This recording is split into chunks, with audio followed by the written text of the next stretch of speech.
નર્મદામાં ભારતીય જનતા પાર્ટીમાં ચૈતર વસાવાના એક પછી એક અંગત માણસો જોડાઈ રહ્યા છે અને ધારાસભ્ય ચૈતર વસાવાના નજદીકના માણસ જગદીશ વસાવાએ ભાજપને ટેકો જાહેર કરતા નર્મદાના રાજકારણમાં ખળભળાટ મચી જવા પામ્યો છે।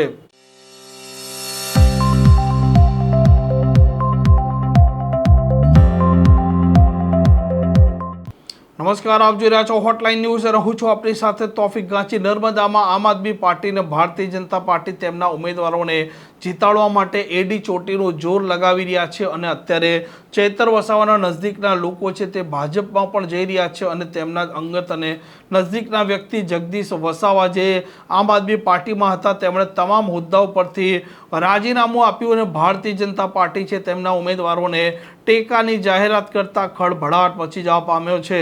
આજે અમારા આગેવાન જગદીશભાઈ ને ધમાભાઈ આમ આદમી પાર્ટીમાંથી રાજીનામું આપેલ છે, તો એમના હાથે અમે ભેગા થયા છે ને હવે જગદીશભાઈ જે ડિસિઝન લેશે તે અમે સ્વીકારશું। તે રીતે આ જગદીશભાઈ કંઈક કહેશે આપણને દે।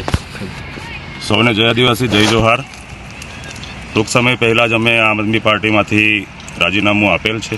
મારી જોડે અહીં ઉપસ્થિત ધમાભાઈ છે, અનિલભાઈ છે, શિવરામભાઈ કોયલીઓથી પણ ઉપસ્થિત છે। નિવાલદાના તમામ યુવાઓ સાથે ચર્ચા વિચારણા કરી, બીજા આગેવાનો સાથે પણ ચર્ચા વિચારણા કરી છે, જે સમાજનું પ્રતિનિધિત્વ કરે છે એવા લોકો જોડે પણ ચર્ચાઓ કરી અને ઘણા બધા વિચાર વિમર્શ કર્યા બાદ અમે નક્કી કર્યું છે કે જે પણ હમણાં સ્થાનિક સ્વરાજ્યની ચૂંટણીઓ ચાલી રહી છે એમાં અમે ભારતીય જનતા પાર્ટીના જે પણ નર્મદા જિલ્લાના ઉમેદવારો છે, જે કંઈ તાલુકાના છે, જિલ્લાના ઉમેદવારો છે, નગરપાલિકાના ઉમેદવારો છે, એમાં અમારું સંગઠન એમને ખુલ્લું સમર્થન આજથી આપી રહ્યા છે। ધન્યવાદ। જય આદિવાસી।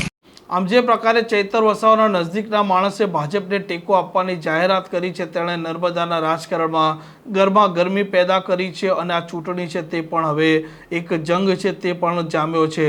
આ પ્રકારના સમાચાર માટે હોટલાઇન ન્યૂઝ ચેનલને લાઇક, શેર અને સબસ્ક્રાઇબ કરવાનું ભૂલતા નહીં। નમસ્કાર। આવા પ્રકારના વિડીયો તમને જોવા ગમતા હોય તો હોટલાઇન ન્યૂઝ ચેનલને લાઇક, શેર અને સબસ્ક્રાઇબ કરો।